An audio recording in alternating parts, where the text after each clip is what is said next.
6, 5, 4, 3.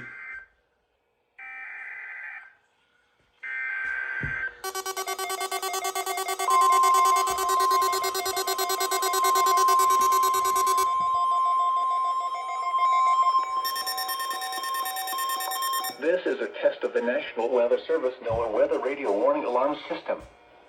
This test is conducted every Wednesday between 11 a.m. and noon local time, unless there is severe weather in the area, in which case the test is postponed until Thursday. Again, this is only a test.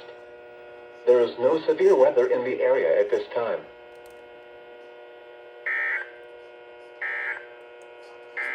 I didn't complete my countdown, but KBNL is going to go off. Weather observations. At Laredo, sunny. Temperature 66 degrees, dew point 39, and the relative humidity 37%. Wind southeast at 3 miles